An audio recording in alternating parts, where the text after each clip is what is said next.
Our next guest sounding the alarm, this is now months ago, on the dangers of the Trump administration attacks on the Fed. Joining us right now is Facebook co-founder Chris Hughes. He is co-chair of the Economic Security Project and author of the book Market Crafters. It was published in April, which covers how the Fed has shaped markets over the last century. His April New York Times op-ed warned that the president's attack on the central bank undermined Fed independence, and we want to get into all of it. Chris, though, I want to start with this.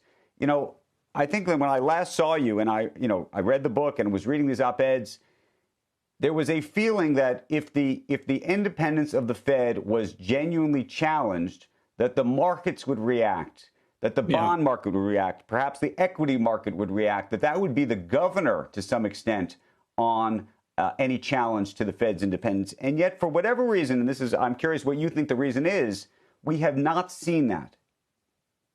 That was the hope, but I think it's true that the markets reflect the conventional wisdom.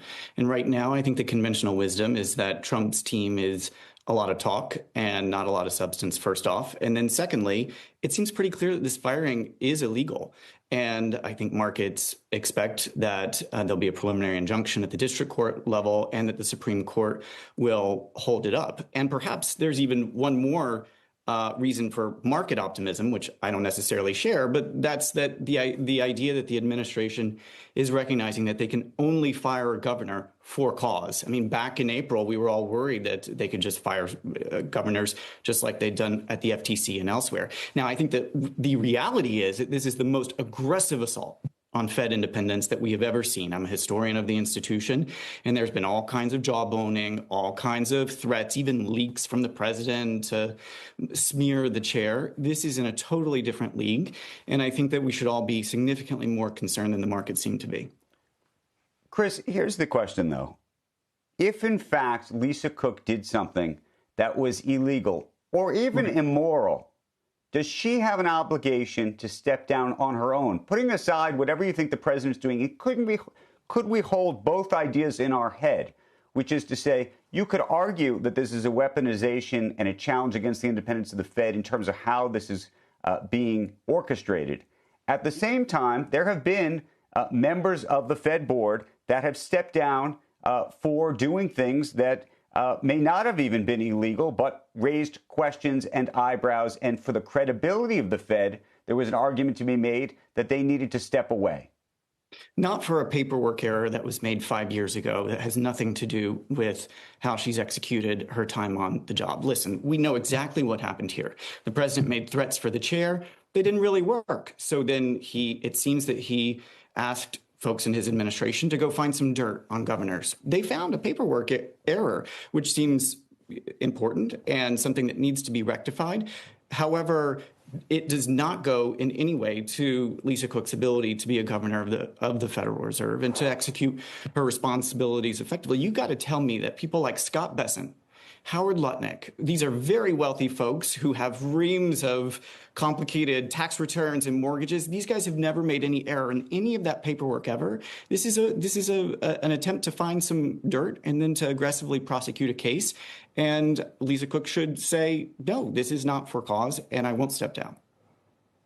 A paperwork error, if that's what it is different from intentionally misleading something, though. I mean, I guess if that is indeed what happened, do you think she'll come out and publicly clarify that before too long? And if she does, do you think this will go away or not?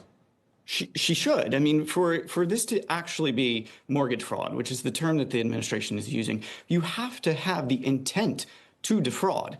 And I suppose it's theoretically possible that that's true, but it seems very unlikely. I've talked to a lot of folks in Democratic and some Republican administrations who have made similar errors, even marking a residence as a principal residence, moving to D.C. to work, renting it out, and not changing the designation on the form. So, the idea that she was trying to falsify documentation seems to me to be fabricated. And it's part of this pattern of finding these errors in order to prosecute a case that is really quite thin. And I think the courts will see that.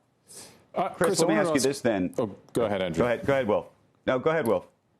Well, it's not on the Fed. I just wanted to move on the debate a little bit, so maybe we'll finish back up there with Andrew. But A topic we were discussing yesterday, Chris, interested in your take on this. It stems from this very sad case, but the question at hand is whether or not the next decade will see the big tech players that dominate, the AI names, be classed as publishers in legal frameworks or indeed just common discourse in a way that obviously Facebook and other social media platforms weren't. Because a machine that they own and developed are telling you things, are the owners of that machine responsible for the content?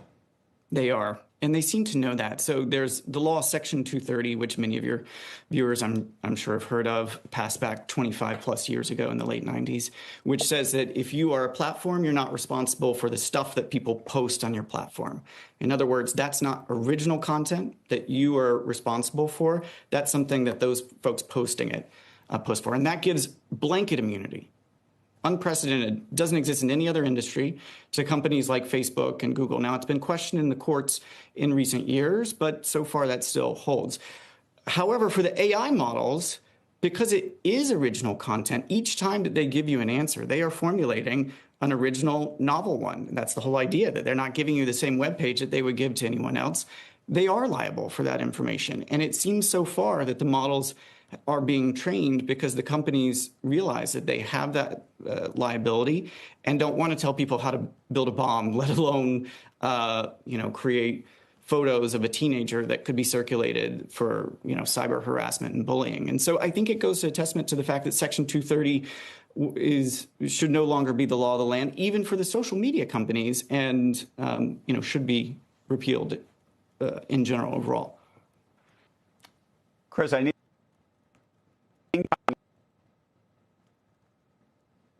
We have just lost a connection with Andrew there. Andrew's back now. So, Andrew, just start your question again there.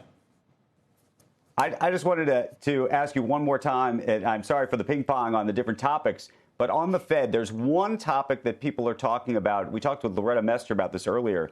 The idea of, and you know the history of the Fed, the idea that if you could get a quote-unquote majority of the Fed, in almost a political way, the way that the president has described, that come February, all of the Fed presidents need to be, quote-unquote, renominated.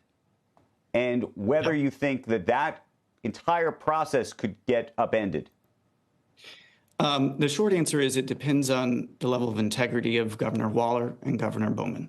So Waller's speaking today, so I think we'll all be watching those remarks. But in theory, it is true. On years that end with a 1 or a 6, all of the Reserve Bank presidents have to be, their terms expire, and they need to be reappointed. As the monetary policy body at the Fed is the FOMC, 12 different votes, 5 of whom are Reserve Bank presidents. So in theory, if the president got control of the core group of 7, got a majority there, it could decide not to reappoint all Reserve Bank presidents and effectively say to the Reserve Bank boards, only bring us candidates who are going to be deferential to the administration.